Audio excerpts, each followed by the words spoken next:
Stay up, counting all the way up. Counting blessings, yeah, you know we pray up. Way up, pray up. On track, now we going way up. Way up. Now we going way up. Now we going on track, now we going way up. Way up. Now we going way up. Now we going. Keep the same energy. Work on being better when I'm 70. Hey, good people. Welcome back. Another Boss Conversations with Janeah. We're back at it again, having another conversation that matters. Today, I'm excited to talk to the queen I'm bringing before you. All right, now she's doing all kind of things to help build up our youth and our babies. And so I really would I wanted to take the time to bring her on and talk about the business journeys that she is now taking a part of and share it with you guys. So, you know, it's always good to have these conversations. I'm bringing you guys all kind of different bosses. And today, my boss is Miss DeAndra Dyson. Hey, Hello, lady, how hello. are you? I'm doing good, and yourself?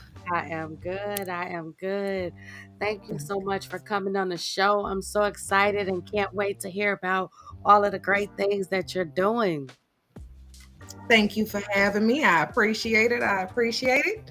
Yes, ma'am. So, to start off, I would like for you to tell the audience, what do you do? What's your title?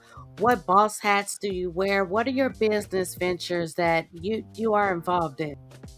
Okay. Well, that's a long list of things. So we will start with founder, also Okay. president, and also executive director of programs. If I had to put titles on it, I started what used to be Youth Financial Services, NFP, in 2007. We are currently going through a complete name change with the IRS and our DUNS number and all of that good stuff, which we will now go by the name of SEED, which stands for Services in Education and Economic Development. And as much as I did not want to introduce a new name, it was sort of necessary, because when we first started Youth Financial Services, it was for the purposes of motivating youth in the areas of financial literacy, business professionalism, and entrepreneurship. But then we also saw a need in the early learning sector and decided to expand our programming to include early learning advocacy, as well as developing different early learning programs that are outside of our typical early education structure of daycares and the free preschools and things like that, so that it's more accessible by more early learners, as well as the parents and families that can't afford pricey daycares and or private preschools and things of that nature. So SEED kind of encompasses everything with the services and economics and education development, but we still use Youth Financial Services as a program name, to identify our program, and also so that people can recognize us, because we've been doing it for a really long time. And then From You University, which is the early learning portion, that we focus on our programming under. I know that was a mouthful. I'm sorry. I'm trying to squeeze it all in there really fast, No. Man, it's a lot, but it's awesome. Because you're starting with babies. Um, well, I say babies, but toddlers and a little older than toddlers, so early learning, which is like pre-K age, right?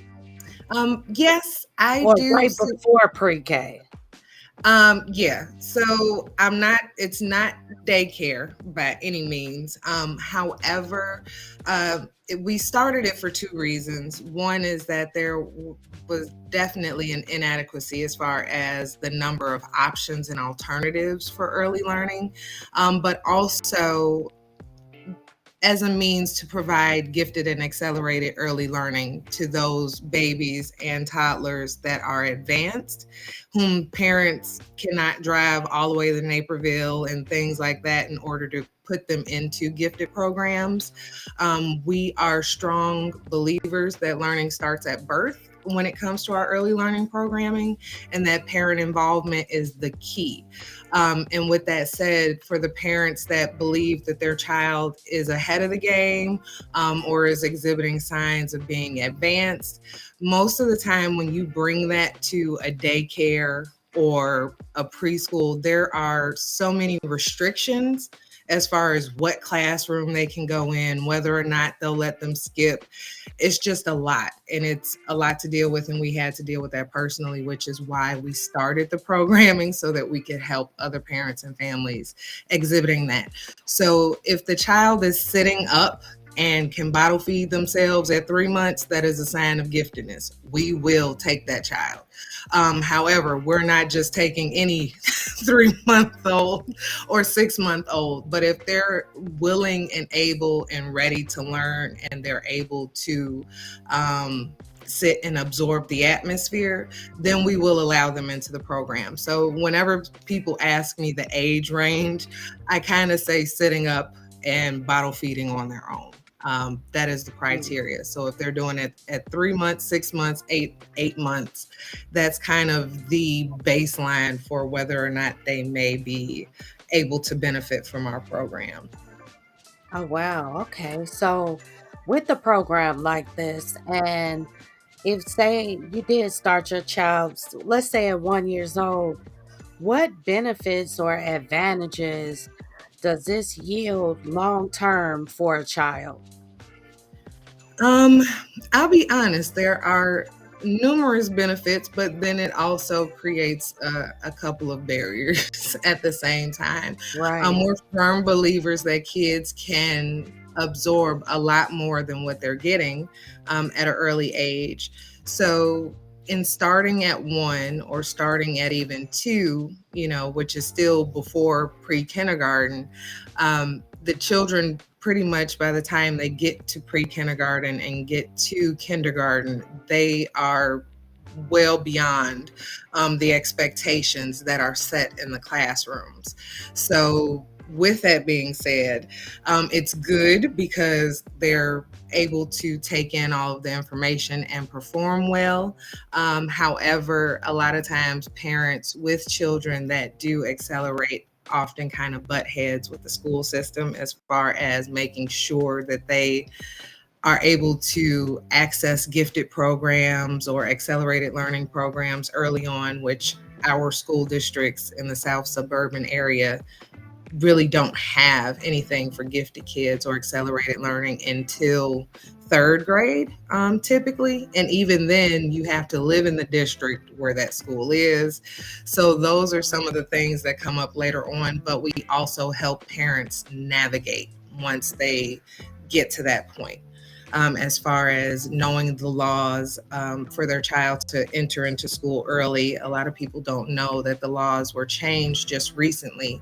So accelerated early learners can actually go to go to kindergarten a year early, opposed to waiting until their 5th birthday, which is good.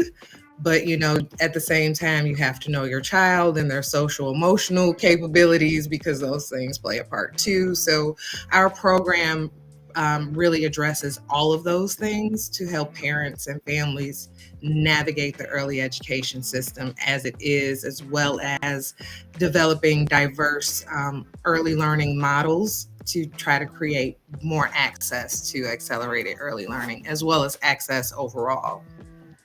Mm. I hope I answered your question. I talk a lot. I'm sorry. Well, no, you're good. You're good. Man, like, I think that's good that you mentioned, though, that they changed the laws about kids going to school early. Particularly for myself, my grandson is moving back to Illinois in a month, and he's 3, and he's very advanced as a 3-year-old. And I was just really thinking about that, and talking to his mom about school, because it's like, I wonder, how do people get kids in school? Or, it's been 14 years since I've had a little one, so I don't know. Um, when it comes to that, Do you test in? How does a kid get into school early? How would a parent go that route? So the first thing is that they need to know the law, because some Right. schools and school districts will act like it doesn't exist, especially because it just recently took place maybe 4 years ago. Okay. So those that have addressed it and come up, part of the legislature were that the schools and the school districts were supposed to come up with a plan, as to, that is standardized as to how they identify, and recognize students that can enter into school early. However, there are a lot of schools that just haven't done it for one reason or another. It hasn't been an issue for them. It hasn't been brought to their attention, whatever the case may have these schools and school districts are much like other places, overworked, underpaid, understaffed. So sometimes they don't, address something until it's brought to their attention. So the first thing is to know the law and to know that it is possible. The second thing is to contact whatever school directly, and see if they do have a policy or some sort of standardized implementation as far as how they, or process, I should say, as to how they identify students that can enter school early. For us, we pretty much just, we kind of over the top. We made a video, kind of like a highlight reel of them from birth to to 4, and was like, "There's no way you can tell me that this child does not belong in first." We didn't even do kindergarten; we did first grade, Mm, and second grade, because at that point, we had the evidence. We had the video clips, we had the workbooks that they had been working in. So that's a side note. Keep track, take video, hold on to whatever, activities and stuff that they're doing at home that may be beneficial as evidence. If in the event that you're dealing with a school that does not have its own policy in place, at least you can go in and let them know, hey, this is where they're at and what they're doing. And I see here that in kindergarten, you're still learning the alphabet and counting 1 through 5 at the beginning of the year. And this child can count to 50, knows the alphabet, and is already writing. So, personal justifications are good, knowing the law, and just talking it out, and don't be scared to go to the next level. We are the only advocates for our kids and or right. grandkids. So if Right. we don't do it, no one else will do it. If they tell you no, if they slam the door in your face, go take your breath, recoup and think, how can I go back in and what can I say and who else can I talk to? For us, we ended up having to go all the way up to the district.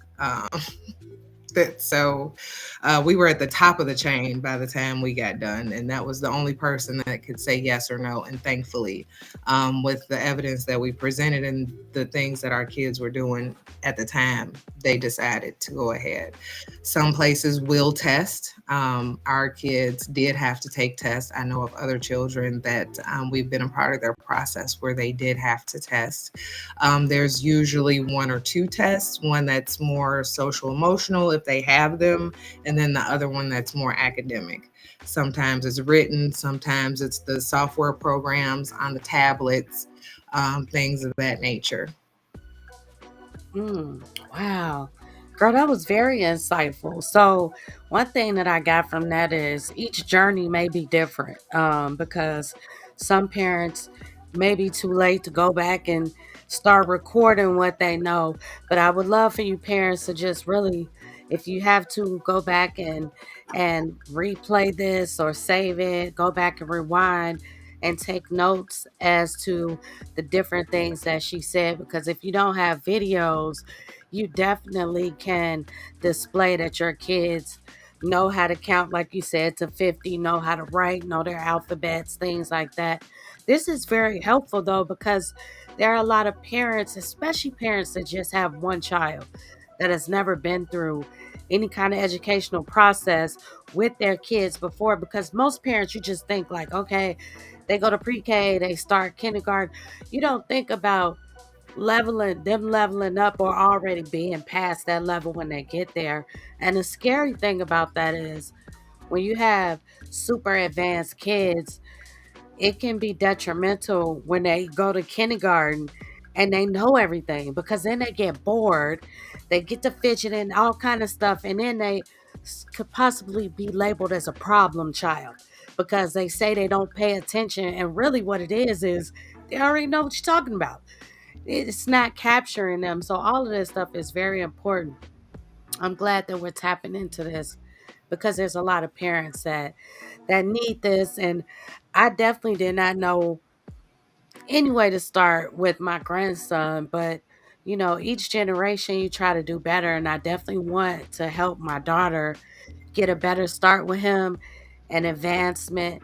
So this is pretty good. I'm glad that you guys have taken this journey, and not only just for yourselves, but you took the journey and then you decided to make a business to help other people take this journey.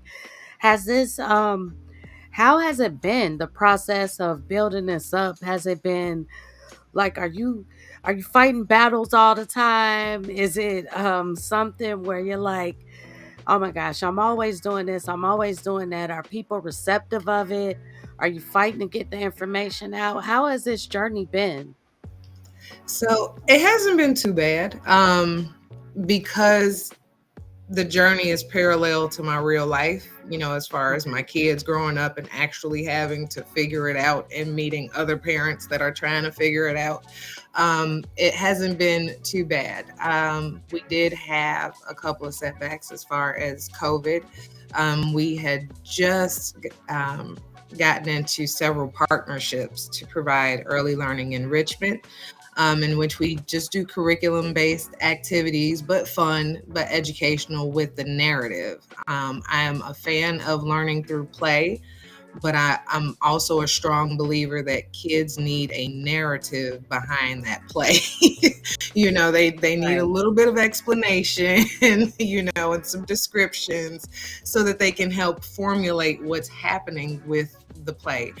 But to say the least, COVID was the biggest hurdle because we had, again, just gotten several partnership agreements in alignment with what we were doing, for us to be able to implement it in different places such as the library and also a youth and family services organization out here in the south suburbs.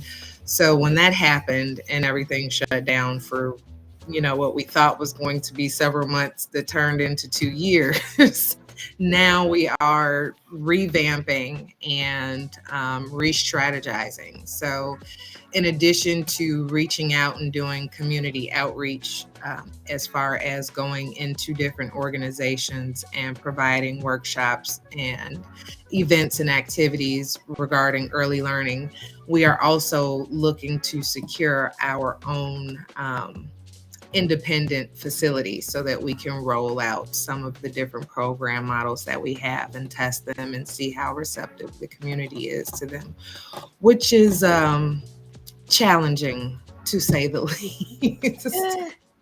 Challenging to say the least. And I know this is a little bit off topic, but I've been telling everybody, business or owner, aspiring business owner or not, the biggest challenge that we had was rent and kind of trying to get over the hurdle of how much commercial leasing would cost and things of that nature. Right. And I would call the numbers that are listed on the retail locations, and people were telling me exorbitant amount of money, like $30,000 for 1,100 square feet. And I couldn't Is that 30,000 for the year? Not for, for the for the month? unit, for the unit, like an 1,100 square foot unit, like your typical one door retail space that you walk into is anywhere from Okay. 900 to 2,000 square feet. And they were telling me like $30,000. And I'm like, per month or per Yeah, year? that's what I'm like. Is it per month or per year? Per month, per month. And I didn't get this once. I didn't get this twice, but like 4 or 5 times I called different, broker numbers that were listed on the retail locations, and they would tell me these crazy numbers. And I'm like, this doesn't make sense. I know this flower shop that's next door is not selling $35,000 in Right. flowers to pay Right. themselves, to pay for flowers, and pay $30,000 in rent. Something's not right. Something's not right. But God worked it out. I kept saying, the Lord gonna show me. He gonna show me. He gonna show me, because this is not adding up. It did not make sense. But needless to say, I got a real estate broker. A friend of a friend referred me, and I ended up getting in contact with a commercial real estate agent. And he's like, absolutely not. I guess these people just really don't want to talk to you, or they feel like they have better things to do, or because you asked, you showed them that you didn't know, and they just figured moving on. I said, well, isn't this about nothing? They're trying to get like their total cost and everything. They want you to pay to cover everything. No. But I knew it didn't make sense, because I would literally think like, okay, that is a florist next door. It's the same size. They're not paying that. There's a nail shop next door. And then it's like, okay, they do a lot of nails, but it's also 12 people working in there. They're not doing that amount of money just for rent. I can see if that was their revenue for the month, but they're not covering that much in rent. But needless to say, if you have a business and you're looking for a place to rent or to lease for your business, get a real estate agent that is in the commercial real estate business or industry, so to speak, because if not, the brokers that are listed are likely to just dismiss you. And tell you crazy things to have you keep going without, thinking about it twice. But praise the Lord that was revealed. So now we are over that hurdle, because I'm like, we cannot, 30,000 is, but anywho, so now we're actually in negotiations for our primary location, which is not $30,000 a month, by the way. Oh my gosh, that's awesome, but that's good advice, because that could happen to some people and they could really get discouraged. So thank you for sharing that, so people can, kind of know when they go into this, like that it's no different, I guess, from residential real estate, residential renting, because right now you hear about renting. They are price gouging everywhere with renting. People are getting lease renewal rates that are $400 or $500 more than what their lease was the year before. It's just bananas out here. So it's interesting to see that it is also trickling over into the commercial aspect. And I know a lot of businesses have gone down, they've lost their spaces, and so a lot of these owners are losing money. And I guess they're trying to figure out how to get the money back. But I know that's right. Not we not gonna be paying it. Y'all gotta figure out how to get it somewhere else. Not gonna be paying $30,000 for a box. No. And you know what the bad part is? I don't even think it was price gouging. I just think it was dismissal. Like, if you don't know, I don't need to deal with you, because clearly you don't have everything that you need to have to get it moving, because they get paid commission. So if somebody's coming in and asking them the basics, they're like, so you're not ready. Next. You know what I mean? Wow. Dog world out here, survival of the fittest. Man, wow. Tell me about it.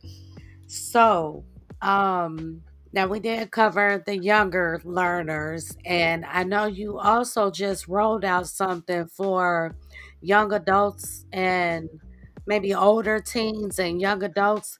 Can you tell us a little bit about that program, what you're doing there? So with that program, we're targeting teens 17 to 24.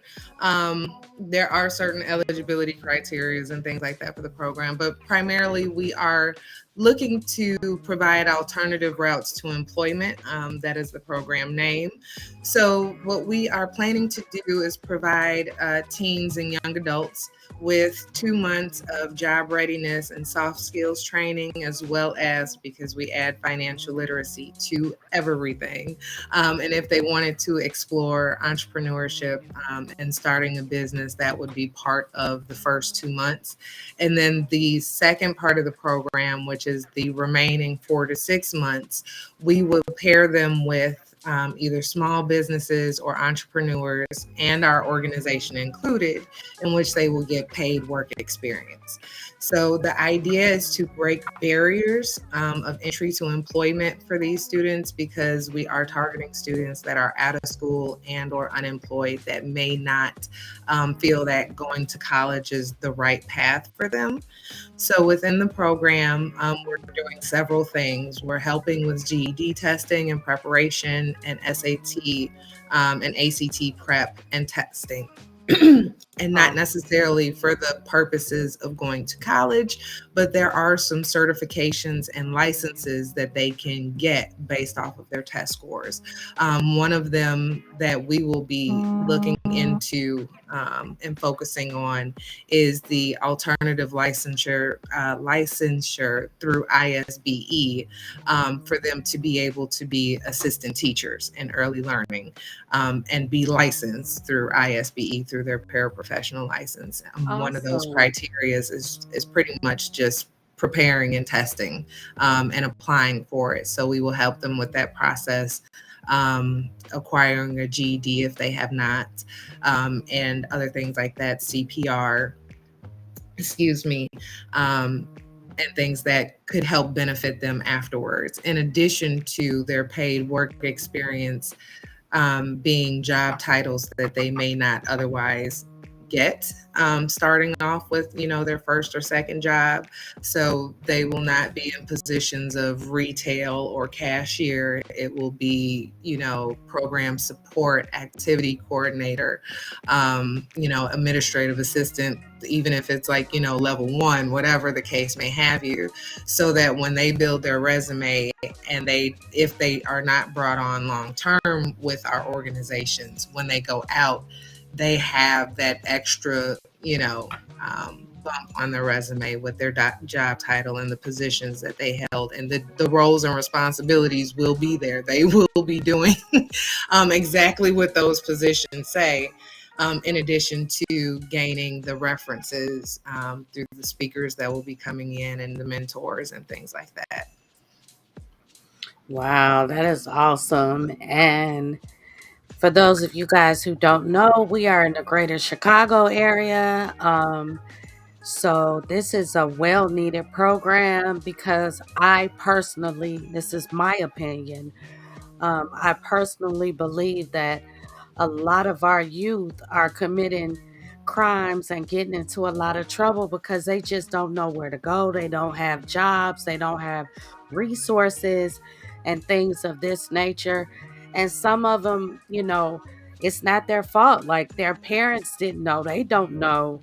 They just were not, you know, they just were not introduced to help. And I think that that's a big thing and it's well needed in the Chicagoland. It's okay. All right. It's well needed in the Chicagoland area. So big ups to you guys for starting that and for thinking about our youth because man, it's pretty bad. And it's not gonna get any better going forward. So these are the type of programs that we need for our youth to come out of the darkness. And that's just my opinion, the opinion of Janeah. Some people may have other opinions, but I just believe that our youth need something to do. They need They something do. to do to keep them out of trouble. And sometimes when you can guide them like this and you could teach them skills and things like that, it is life changing for them. So thank you for doing that. I think it's really awesome. Um, so with all of this, what got you started? I know like when it comes to the early childhood advancement, and placement and things like that. It was your kids, but to branch out, just to make this a full blown, full scale business, what made you want to? Because this is not an easy journey that you're taking. It's not, you know, it's not easy. It's not for the weak at all. I don't care if any of you think it is. It's not. There's a lot of no's. There's a lot of what you're talking about. There's a lot of I don't want to hear that. And there's a lot of parents that don't want to take accountability. There's all kind of aspects. What made you go this route?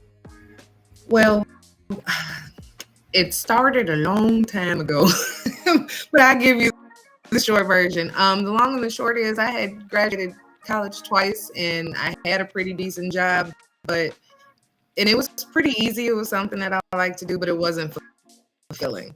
So I just kept asking and asking, like, what can I do? What can I do? What can I do to help the community? Because even though I grew up majority of my life in the suburbs, my roots were in the city, and I could see the disparity between the two. And I just I had a self-actualization period very early. I think I was 25 when I started thinking, what can I do? What can I do? And the long and the short of it was I could use money as a motivator for the exact same purposes that you just said. Because at the end of the day, I had one, maybe two people that said two things to me as a child that put me on a certain train of thought. So I began to build my credit early, and I bought my first house by the time I was 21. And I was only making $8.50 an hour at Chuck E. Cheese when I got pre-approved. Praise the Lord, I had got a new job after college, but I was making $8.50 an hour and was pre-approved for the house that I ended up purchasing. Okay. So with that, I just wanted to share my story and motivate inner city youth, which then expanded to the Chicagoland area, but really inner city youth, about financial literacy, and use my own personal experience to motivate them and encourage them to be productive citizens, and to understand that they don't have to commit crimes and be out there robbing and stealing and selling drugs in order to get what they want. They just need to understand how the system works, and that system mainly being credit, and how to manage their money. So that was how it started. And I would go into the Chicago public schools, the high schools. I would target the ones with the high-low income ratios. Also worked with organizations such as Safer Foundation and UIC's Chance program. And I would just go in and do my thing and either provide them with presentations or workshops with regards to financial literacy and business professionalism, which was geared towards touching on interviewing skills and kind of the things that people forget to tell you, like how you smell, possibly not eating onions or garlic right before you go in an interview, because even if you're chewing gum, it can come out of your pores, body language, sitting forward, being prepared, those types of things. And then entrepreneurship. And that was all under Youth Financial Services that I started back then. And then once we started early learning, we incorporated from university, and now we're just doing the overall rainbow name of SEED, which covers both, so that we can kind of have an umbrella and then incorporate the two things. So it was really just started from me wanting to give back, me recognizing that there was a big difference between Chicago and the suburbs, and making the correlation that crime was attributed to lack of knowledge, for one, and trying to get somewhere or achieve things and not really knowing how. Awesome. I love it. And I love how SEED is a marriage of the two. It is like, you brought them together, and it's like, okay, we're not going to work on this and work on this. We're going to work on this all as a collective and a whole. And that's good, because if we plant the seed when they're little, we won't have to come back when they're older and plant a seed. The seed will already be there. So we're just advancing them when they become young adults, because the seed was planted as a young person. So I love that. I love the acronym too. Like, this is awesome. And again, you guys, some bosses I know, some bosses I don't know. I've known DeAndra. You know I was about to call you so. It's okay. It's okay. I've known DeAndra for years, and so we've had quite a few sidebar conversations about these things that she has going on. And it is awesome to see and to know that like she is really passionate about this. Every time she talks about this stuff, like she gets so in mode and really like focused, and I see the passion in you. So I had to bring you on so we could talk about this. I mean, if only two people, one person gets this and gets some benefit out of it, calls you, utilizes your service, then we have done our part and our job. So I hope that you viewers tap in with her, tap in with her program. Don't be afraid if you feel like, well, my kid got a lot going on. Well, that's what she's here for. That's what they're here for. Because we're gonna need you guys to come on board and let her help you fix some things with your child, with your circumstances, with the trajectory of your child's future. It is never too late to start, and it's never too early to start. That's one thing I got out of this. It's never too early to start, and it's never too late to start.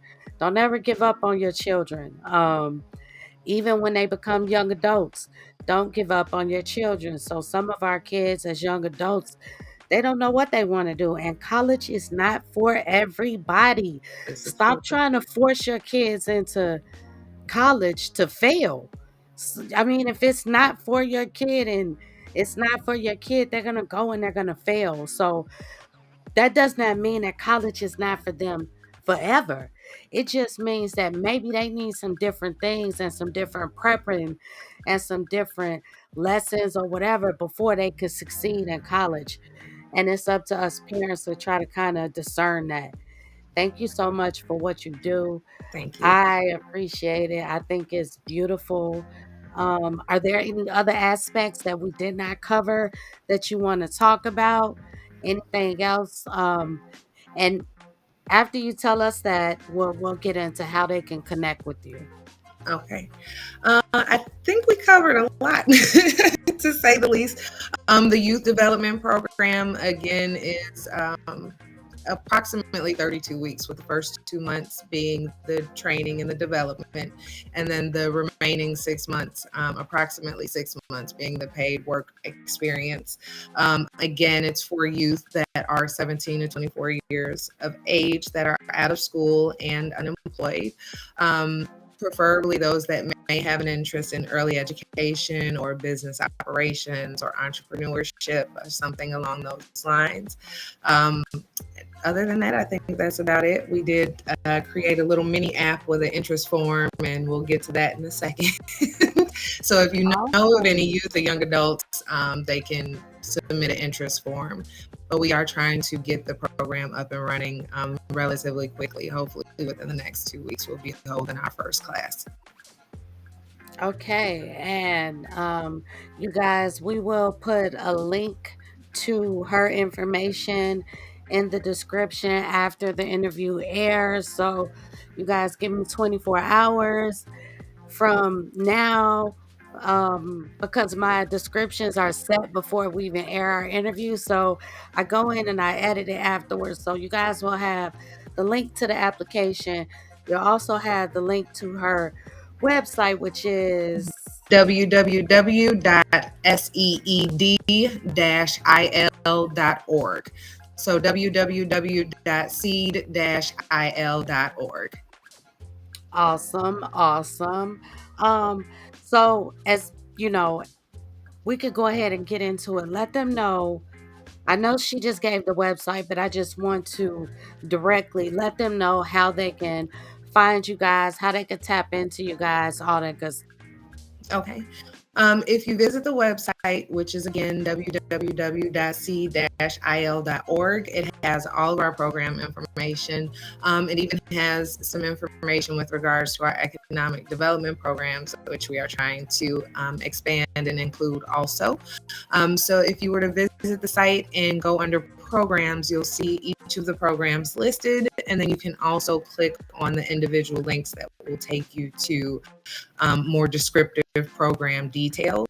And also the link to the interest form will be included on the main website as well. So for anybody, again, anyone, whether you want to send me the information for your child, your niece, your nephew, your little cousin, you can submit the interest form on their behalf and just let them know. So when I call and reach out to them, they have some idea. Or you can send it to them directly and have them fill it out. The same thing with our early learning and development programming. If you were to go to c-il.org, there's information on all of our early learning programs and initiatives, and also advocacy. So if there's any parents out there that, or any family member that has questions with regards to early learning, getting into kindergarten early, or even advancing while they're already in school, and just being able to, whether it's just venting or if you need a support system, because I understand the journey, we've been there, and we're willing to help as much as possible navigate, the process and the system. Awesome, awesome. All right, Miss Dyson. Well, I just have one more question and we can wrap this up.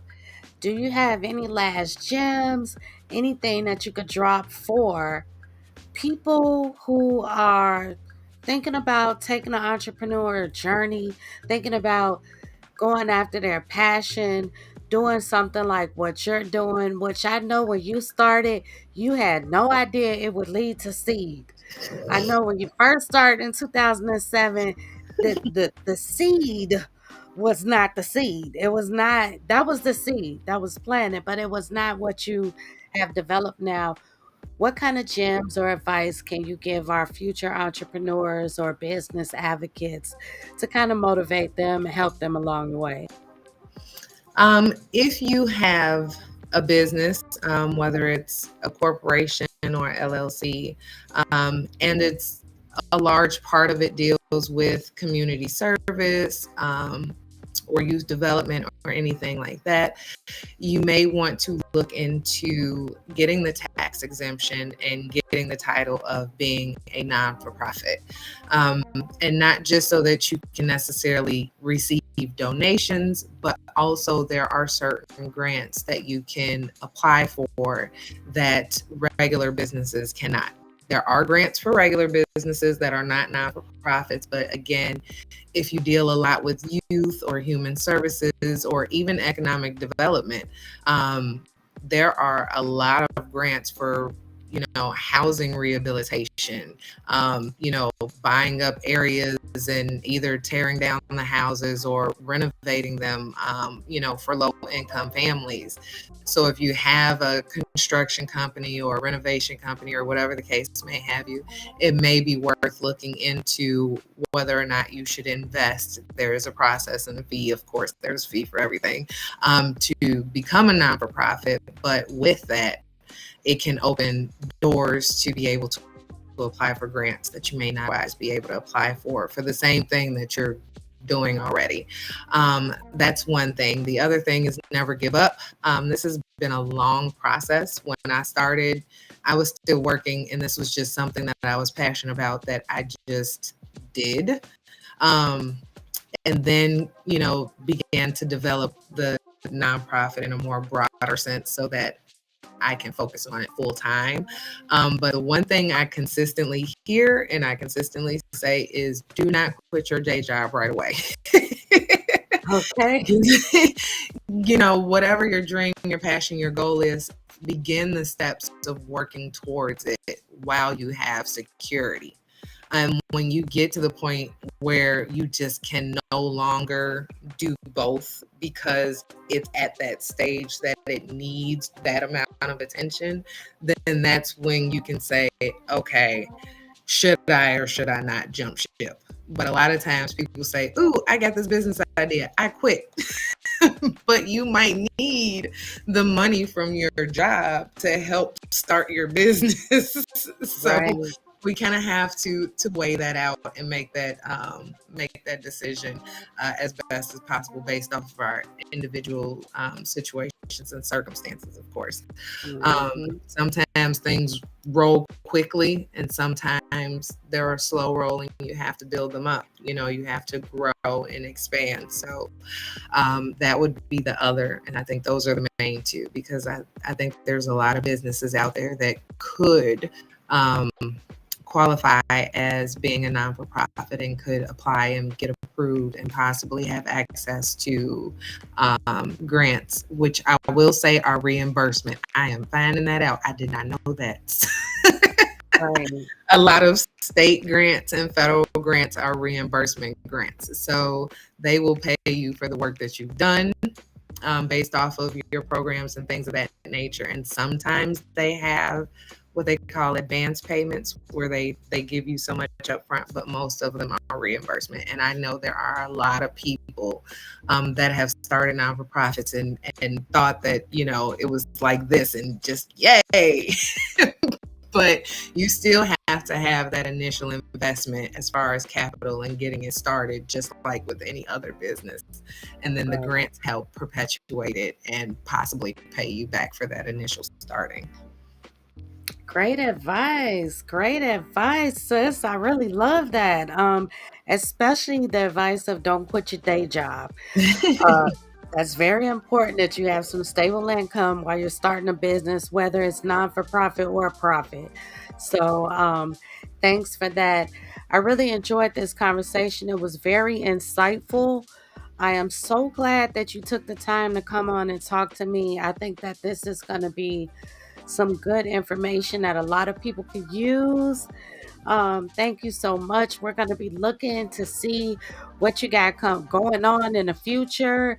I'll be checking back with her, you guys, in about a year to see where she's at, and hopefully we can come back and have another conversation. Hopefully in her new space, and so we could Yes, show you yes. guys her new space and everything that they're doing in there. This is awesome, Mrs. Dyson. Thank you. Thank you. Thank you so Only much people for who know us having me. know why I keep laughing about the names, because we know each other in personal life, and we might have different names that we go by in personal life. So I'm always trying to remember always trying to remember what I should be saying while I'm on camera. This has been good though. Thank you for having me. I truly appreciate it, for giving me a platform and an opportunity to be able to share what we're doing, and hopefully help other people with their business adventures and goals and things of that nature. And also any young ones, youth and young adult, please send them our way so we can go ahead and get this party started. Okay. I'm definitely trying to refer some to you. You know, these young people, boy, it's hard to get the fire lit up under them, but It is, it um, is. I'm not gonna stop sharing your information. I do have some young people and even some people our age who have children that are me and your sisters, oldest children age, that are young Wonderful. adults who could definitely benefit from your program. So I'm gonna keep sharing. You Thank keep you. doing what you're doing, working hard. I love it, Queen. I will definitely be checking back with you. And again, thanks for coming on. Thank you so much for having me. You take care. All right, you too. Hey, people, that's another Boss Conversations. Thank you guys for tapping in. This has been very insightful. If you have anybody that could benefit from this, please share it. Send it to them, inbox it to it. As you can DM me, I can connect you with her, whatever we have to do. Thank you guys for chiming in. Another boss conversation. You guys know I love you. Love on yourself. We're having conversations that matter, and we're out. On track,